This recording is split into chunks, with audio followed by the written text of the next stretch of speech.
जन्म हमारे ऐसे ही बिना शिव के निकल गए, बिना शिव भक्ति के निकल गए। कितने ही जन्म,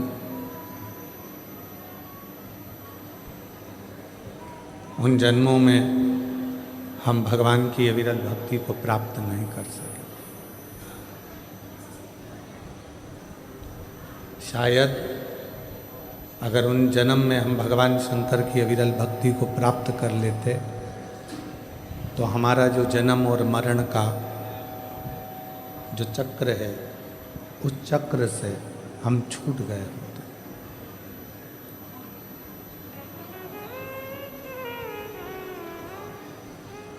जो निकल गया, जिसको हमने गवा दिया, उसका स्मरण हम बार बार ना करें।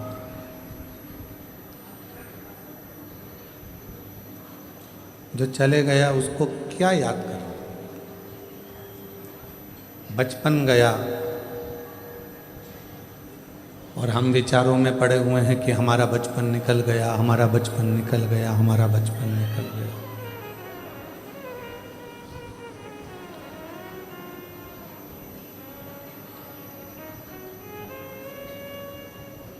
जवानी चली गई किसी किसी की,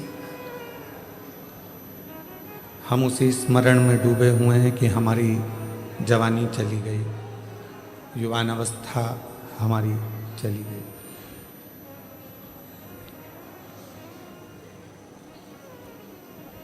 किसी किसी की अधेड़ी भी चली गई।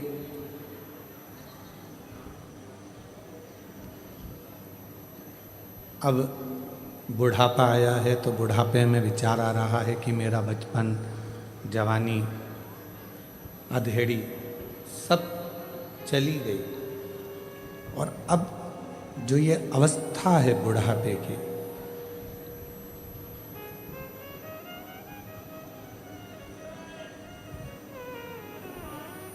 इस बुढ़ापे की अवस्था में अब कोई अपना नहीं होता।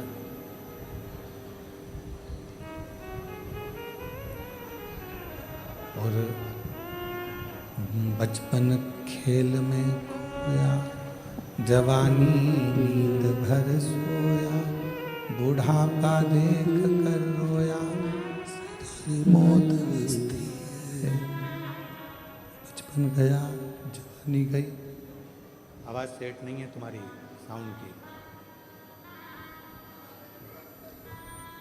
बचपन गया, जवानी गई, अधेड़ी गई, आया केवल बुढ़ापा।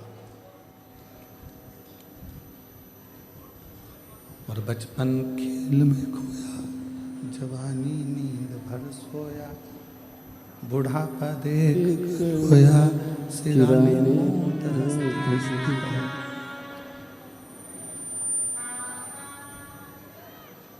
बचपन, इसको सेट करिए, गला खींच रहा है, गला फट। ये चार अलग अलग अवस्था है।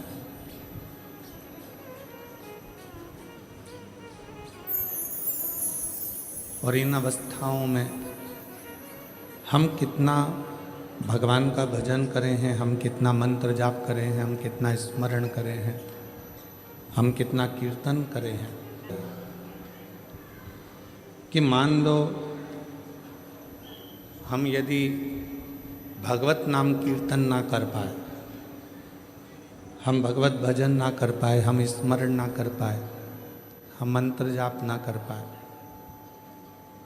तो उस परमात्मा की चौखट पर जाने के लिए फिर हम कौन सा ऐसा अपनी जिंदगी का कर्म करते रहें जिससे उस परमात्मा के सामने हम जा सकें, उस परमात्मा के सामने हम पहुंच सकें। साउंड कान में चुभने वाला हो रहा है, इसको मिठास डालिए, वाणी खींच कर बोलना पड़ रहा है।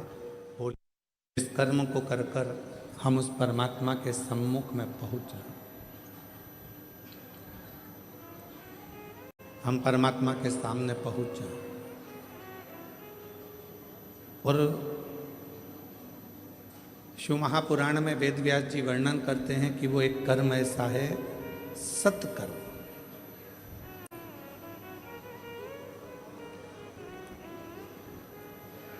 कोई साधारण व्यक्ति है, उसको शिक्षा की जरूरत है। आपके पास अगर भगवान ने धन दिया है तो उसको अच्छी शिक्षा दीजिए। उसको चिकित्सा की जरूरत है, उसको चिकित्सा दीजिए। चिकित्सा मिले तो चिकित्सा, शिक्षा मिले तो शिक्षा, जो उसको मिल जाए जैसे उसको जरूरत। मांगो घड़ी रे घड़ी दुख काटो, दया करी दर्शन आपो। शंभु शरणे पर मांगो घड़ी रे घड़ी दुख काटो, दया करी दर्शन आपो। जहाँ शिक्षा की जरूरत है वहाँ शिक्षा दीजिए, जहाँ चिकित्सा की जरूरत है वहाँ चिकित्सा दीजिए। शिक्षा और चिकित्सा दुख काटो, दया करी दर्शन आपो। बड़ी हो रही है, कुछ भी नहीं है। माइक की दो कई लोग दान भी कर रहे हैं,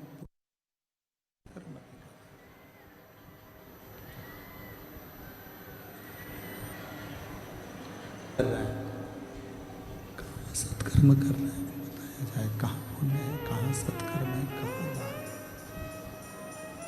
कहाँ कर्म।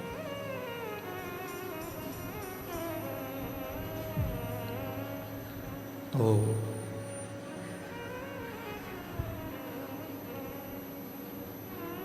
बेटी को कई माताएं कह देती हैं, कई जीजियाँ कह देती हैं, कई बहनें कह देती हैं, कई भाई कह देते हैं कि हम, बेटी आती हैं, बहन बेटियाँ आती हैं तो हम उनको साड़ी दे देते हैं, वस्त्र दे देते हैं, आभूषण दे देते हैं। ये भी हमने दिया तो दान कहलाए, ये भी दान है।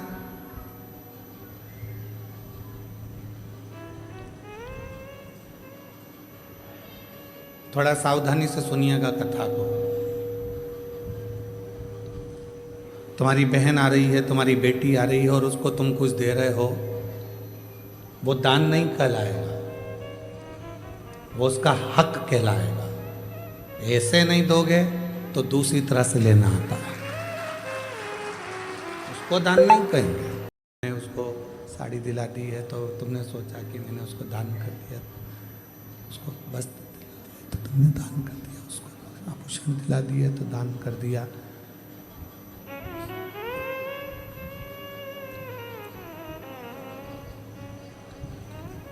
ये दान नहीं है, इसको दान नहीं कहेंगे, इसको उसका हक बनता है, वो हक उसको प्राप्त होता है, इसका हक है। भोलेनाथ तो कंदर्शी कैलाशी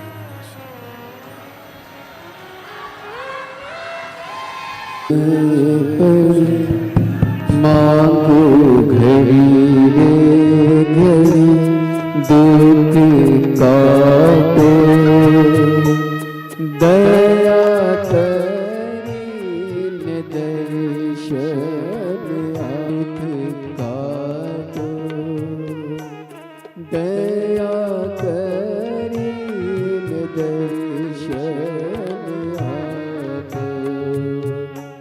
शंभु शरणे पर मांगो घड़ी रे घड़ी दुख काटो,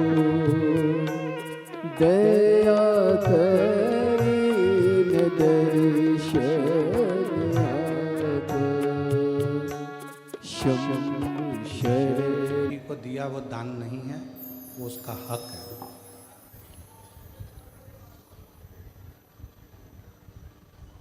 उसको दान नहीं कह सकते, वो उसका हक बनता है।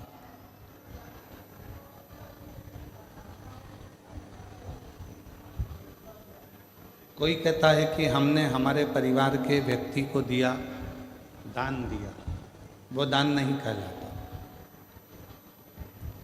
दान की परिभाषा किसको कही गई कि परिवार के अंदर कोई दूसरा व्यक्ति है, मान लो कोई रिश्तेदार है और उसका बच्चा पढ़ना चाहता है, शिक्षा अध्ययन करना चाहता है, उसको चिकित्सा की जरूरत है, आपने उसके लिए कोई सहयोग करा, वो दान की गिनती में कहेगा, उसको दान कहा जाएगा कि वो दान। अब ऐसे तो लोग कह देते हैं कि अपन करना है, घर की तो देवरानी जेठानी इतनी सारी हैं, वैसे भी तो बुलाना ही पड़ेगा, तो वैसे की जगह ऐसे बुला लो, गिनती की गिनती हो जाएगी और उद्यापन का उद्यापन हो जाएगा।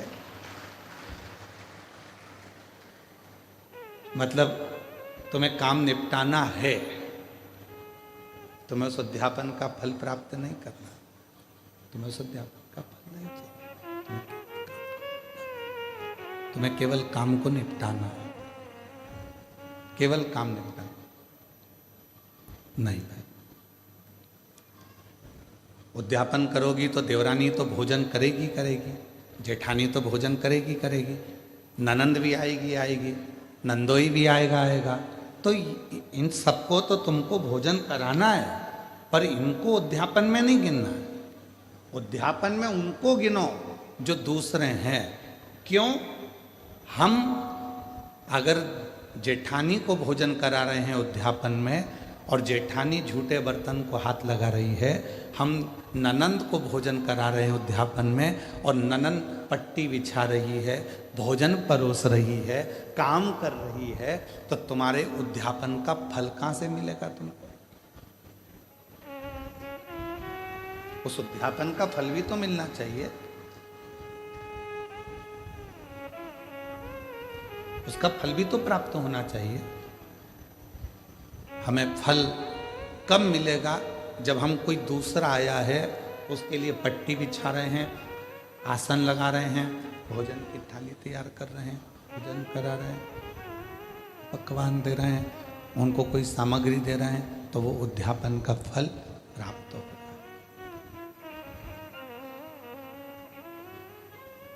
वो लेकर गया, यहाँ से थोड़ा आपने कुछ दिया, उसको कलश दे दिया, तुमने कोई सुहाग की सामग्री दे दी, कोई चूड़ी दे दी, कोई बिछुड़ी दे दी, कोई ब्लाउज पीस दिया, कोई तुमने उसको साड़ी दी या कोई सामान दिया, तो वो लेकर गए, वो लेकर पहुंच गए, तो वो उद्यापन है। अब तुमको मालूम है कि अगर मैं उद्यापन करूंगी तो मुझे ननंद को तो बुलाना पड़ेगा, मम्मी नहीं मानेंगी। तुमको मालूम है कि मैं उद्यापन करूंगी तो मुझे जेठानी को तो बुलाना ही पड़ेगा, देवरानी को तो बुलाना ही पड़ेगा, जेठानी को बुलाना ही पड़ेगा, मानेंगे नहीं घर के लोग।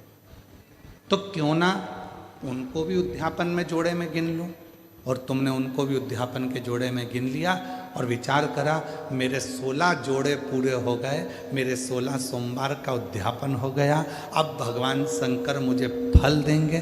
शंकर जी सोचे, जितनी चतुर तू है उससे चौगना चतुर मैं हूं।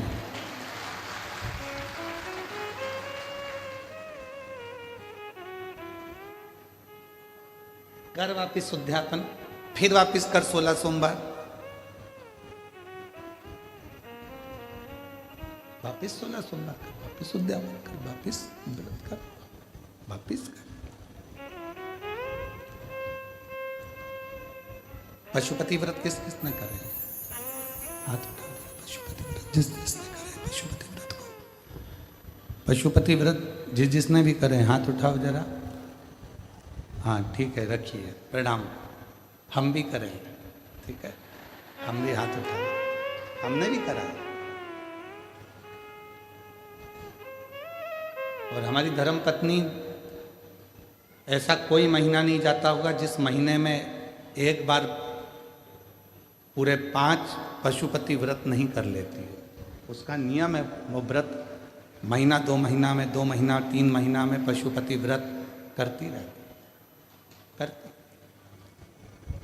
पशुपति व्रत में कई माताएं कहती है, गुरुजी आपने कहा कि आखिरी में जिस दिन पशुपति व्रत का उद्यापन होता है उस दिन एक श्रीफल भगवान शंकर को भेंट के साथ में चढ़ा देना चाहिए, भेंट के साथ।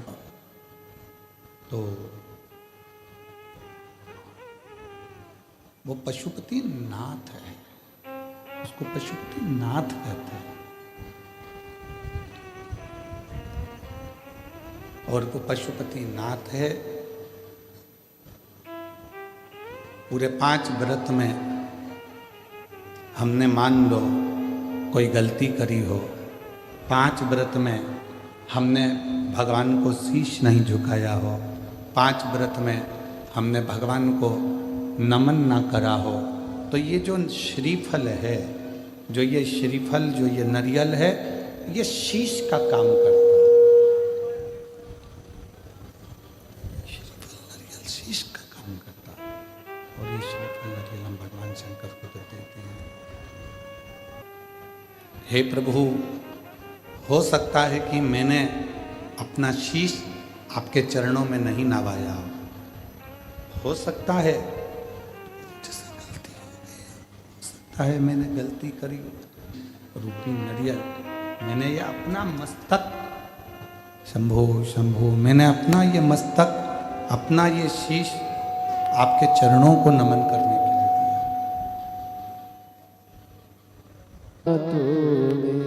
हे हार तुम्हारे हाथों में और जीत तुम्हारे। इस जीवन का सारा भार हमने परमात्मा के चरणों में सौंप दिया। श्रीफल देना मतलब परमात्मा के चरणों में सब कुछ सौंप देना, उनके चरणों में छोड़ देना।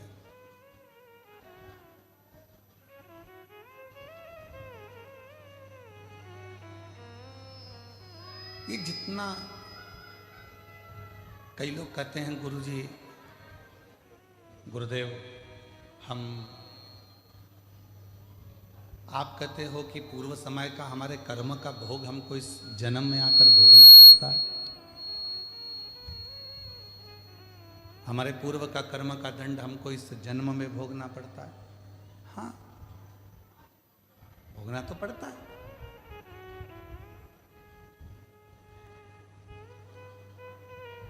पहले जब हम छोटे थे,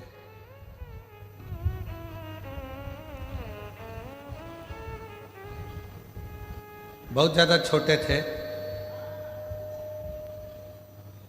तो नवरात्रि में कन्या भोजन करने जाती थी तो उनके साथ हम लंगूर भी जाते थे। और यहाँ पर कई जीजाउन बैठे होंगे, कई लड़के बैठे होंगे, वो भी बचपन में चले जाते हो। भले वो नहीं कह रहे तो क्या हुआ, पर हम तो कह रहे हैं ना, हमारी कथा तो हमको सुनाने में क्या दिक्कत है। कन्या भोज में कन्या के साथ बैठकर भोजन कर, हमने तो किया। पर जिन जिन के यहाँ भोजन करने जाते थे वो आंटी इतनी चतुर होती थी ना,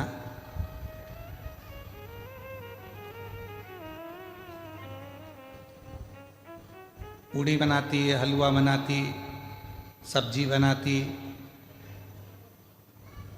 अब उस समय पर हमें भी 3-4 घर में भोजन करने जाना पड़ता, तो कई घर ऐसे थे कि जहाँ पर हम भोजन नहीं कर पाते, तो वो इतनी चतुर थी कि हमें जितना खाना होता था उतना खा लेते थे, और बाद में वो आंटी ऐसे पूरा पत्तल की ऐसी घड़ी बना के उसमें पूड़ी सब्जी सब रख के और हमको दे देती थी, और साथ में विदा में एक केला भी दे देती थी, और हम चले जाते।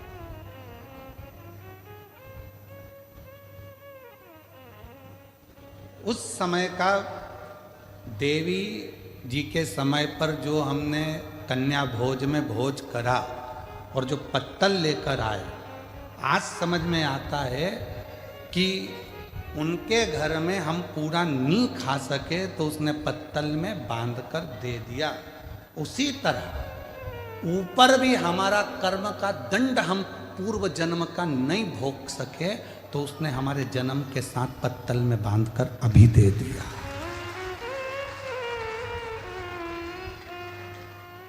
ये जितना संसार में आने के बाद हम भोग भोगते हैं ये हमारे वहां पर निपटा के आए तो आज हमें भोगना पड़ता। कोई पूर्व का कर्म जो था वो हम नहीं भोग सके तो उसका थोड़ा सा भाग रह गया और वो भाग आज हमको भोगना पड़ा।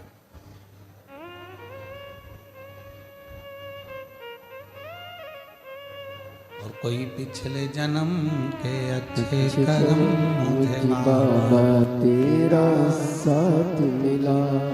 हम पिछले जन्म के कर्मों का भोग भोगते भोगते भोगते भोगते इस जन्म का भी भोग भोग रहे हैं। और कोई हमारे पूर्व में हमने कोई पुण्य करा होगा, मेरी जीजियों ने, मेरे जीजाओं ने, मेरी बेटियों ने, बेटाओं ने, मेरे बुजुर्ग माँ बाप ने कोई पुण्य करा होगा। उस पुण्य का फल ये मिला कि बड़ौदा में शिव पुराण की कथा हुई और उस पंडाल में अपन जाकर बैठे। ये पूर्व का पुण्य है, पूर्व का पुण्य। कोई अच्छा कर्म हमारी जिंदगी में हमने करा होगा तो वो हमारे सामने आकर प्रकट होगा।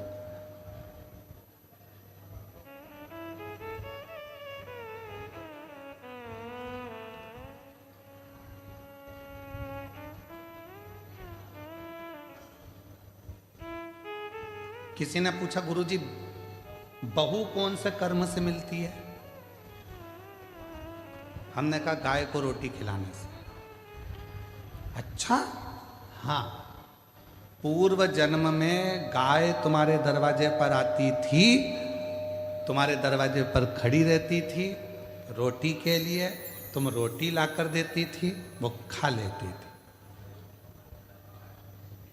दूसरी बार फिर आती थी, तुम रोटी नहीं देती थी, घर के लोग कहते थे अभी तो दी थी, अभी तो दी थी, और उसको डंडा उठाकर चिल्लाकर भगा देते। बस वो ही गाय तेरे घर बहू बन के आई।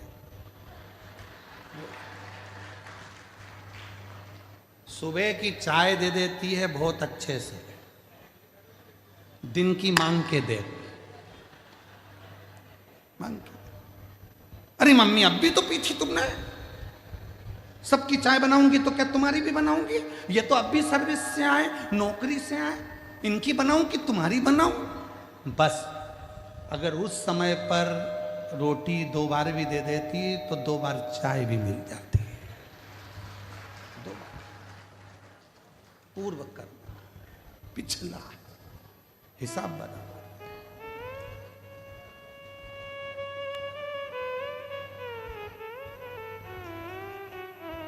एक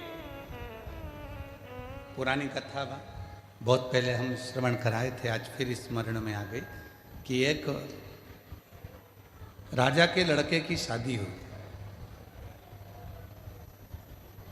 और राजा के लड़के की शादी हुई और घर में बहू आ गई। शयन कक्ष में बहू पहुंच गई सोने के लिए। बेटा सो रहा था, पत्नी ने उस राजा के लड़के की तलवार जो निकाली म्यान में से, म्यान इतनी सुंदर है, इतनी सुंदर म्यान, और म्यान में से जैसे उससे उसकी शादी हुई थी वो मर गया।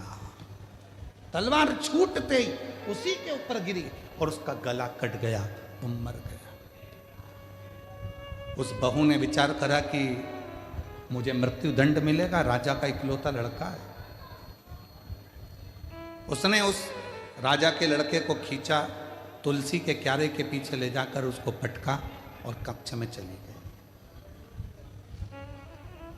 सवेरे सवेरे मंदिर में पंडित जी पूजन करने आए और वो चिल्ला चिल्ला कर आवाज लगाने लगी, हाय मेरे पति को मार दिया इस पंडित ने, ये पंडित ने मेरे पति को मार दिया, चिल्ला चिल्ला कर आवाज लगा। राजा के दूत आ गए, पंडित जी को पकड़ कर ले गए, अंतिम संस्कार किया बेटे का। अब दंड देने की बारी आई। राजा ने कहा कि अब इसको दंड सुनाना है, पर इस पंडित ने, इस ब्राह्मण ने मेरे घर के मंदिर की बहुत सेवा करी। इसने मेरे बेटे को क्यों मारा वो पता नहीं। पंडित जी हाथ जोड़कर बोले, महाराज मैंने आपके बेटे को नहीं मारा, मैं सत्य बोल रहा हूं, मेरी बात पर विश्वास तो करो। कोई नहीं सुना। आखिरी में राजा ने सोचा कि पंडित को मृत्यु दंड नहीं देंगे। जिस हाथ से पंडित ने मेरे बेटे को मारा है उसका हाथ काट दिया जाए। उसका हाथ काट दिया, एक हाथ का रह गया। अब पंडित जी ने मन में सोचा कि मैंने कौन सा पाप करा था ऐसा जो मेरा एक हाथ कट गया। गुरु के पास जाऊंगा, अपने गुरु जी से पूछूंगा कि मैंने पाप कौन सा करा। पंडित जी पहुंच गए अपने गुरु जी के पास में, और जो गए गुरु जी के पास में तो गुरु जी तो घर में नहीं थे, उनकी धर्म पत्नी थी। जैसे ही दरवाजा बजाया, गुरु जी गुरु जी गुरु जी, इतने में पत्नी दौड़ कर आई। कौन गुरु जी? ना जाने कहां कहां से आ जाते हैं चिल्लाने के लिए। मेरे गुरु जी यहीं रहते थे। हाँ, कहीं पर पड़ा होगा तेरा गुरु, चल निकल यहां से। पत्नी चिल्ला कर दौड़ी। पंडित जी चले गए। फिर इंतजार करें मेरे गुरु आएंगे, और गुरु जी आए। दरवाजा बजाया, पत्नी कहीं गई थी, दरवाजा खोला गुरु जी ने। गुरु जी, हाँ बेटा तुम, ये तेरा हाथ कैसे कट गया? वही तो पूछने आया हूं गुरु जी कि मैंने कौन सा पाप करा था जो मेरा हाथ कट गया। मैंने तो राजा के लड़के को मारा भी नहीं, और मुझे ये दंड मिल गया। पर गुरुजी मैं इस सब बात में पूछूंगा, पहले मेरा एक प्रश्न है उसका उत्तर दीजिए। गुरुजी ने पूछा, कौन सा प्रश्न? गुरुजी, मैं सुबह आया था, दरवाजा बजाया था, आपकी धर्म पत्नी ने मुझे खूब गाली सुनाई और आपको भी सुनाई। मेरा कर्म दंड बाद में बताना, पहले ये बताओ कि आपका पूर्व का कौन सा कर्म था जो ऐसी मिली है? ये मिली आपको, आप तो इतने विद्वान पंडित जी, इतने विद्वान गुरु जी, और आपकी पत्नी ऐसी मिली है। तब गुरु जी ने कहा, देख बेटा, ये मेरे पूर्व जन्म की बात है। पूर्व जन्म में ये गधी थी, मैं कौवा था। इस गधी की पीठ पर वजन ढोते ढोते ढोते ढोते घाव हो गया था। घाव के कारण एक फोड़ा हो गया था। मैं कौवा उड़कर आता था, इसकी पीठ पर बैठकर इसके घाव को खरोदता था। घाव खरोदते खरोदते वो गधी इतनी परेशान हो गई कि मुझे, मेरे कारणवश वो भागकर हरिद्वार चली गई। मैं उसको ढूंढता ढूंढता कौवे की योनि में हरिद्वार पहुंच गया, और फिर वो गधी मिल गई। मैंने फिर उसकी पीठ को खरोदा, वो दौड़कर गंगा जी में कूद गई। मैं भी गंगा में कूद गया, मर गए। मरे तो मैं इसका पति बना और ये मेरी पत्नी बनी। उस समय पर मैं अपनी चोंच से इसको खरोदता था, अब ये अपनी चोंच से मुझे खरोद, अभी अपनी चोंच से मुझे खरोद रही। गुरु जी, ये तो मैंने सुना, पर मेरा हाथ क्यों कटा? मैंने कौन सा कर्म करा? तो कहा, पूर्व समय में तुम एक संत थे, बैठे थे, तुमने नियम लिया था कि मैं सत्य बोलूंगा और सत्य के सिवा कुछ नहीं बोलूंगा। समय पर एक कसाई के हाथ से गाय छूट कर भागी, छूट कर भागी। तुम तप कर रहे थे, गाय तुम्हारे सामने से निकल गई। कसाई ने आकर तुमसे पूछा, तुमने मेरी गाय देखी है? तुम्हें सत्य बोलना था, सत्य बोलना था, तो तुम तप में लगे थे, तुम छूट कर भागी। तुम तप कर रहे थे, गाय तुम्हारे सामने से निकल गई। कसाई ने आकर तुमसे पूछा, तुमने मेरी गाय देखी है? तुम्हें सत्य बोलना था, सत्य बोलना था, तो तुम तप में लगे थे, तुम झूठ नहीं बोल सकते थे, इसलिए तुमने अपने हाथ का इशारा उस गाय की ओर कर दिया। कसाई गया, गाय पकड़ी, उसको मार दिया। जो कसाई था वो राजा का लड़का बना, जो गाय थी वो बहू बनी, और उस कसाई ने उस गाय को काटा था, तो उस बहू के हाथ से तलवार छूटी और वो कसाई जो राजा का लड़का बना था उसको कटना पड़ा। और तूने हाथ का इशारा कर कर बताया था गाय का स्थान, इसलिए तेरा यह हाथ कटा है, इसलिए तेरा हाथ। कोई पूर्व का कर्म हमारा ऐसा होता है जिसको हमें भोगना होता।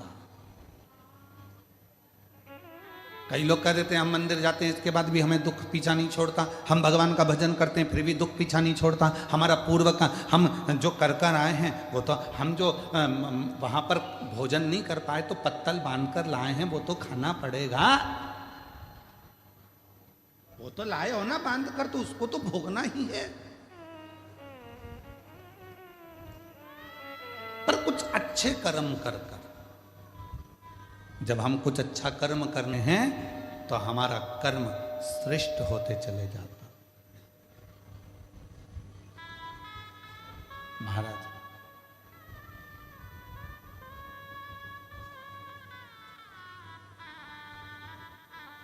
कोई पिछले जन्म के अच्छे कर्म मुझे बाबा तेरा साथ मिला।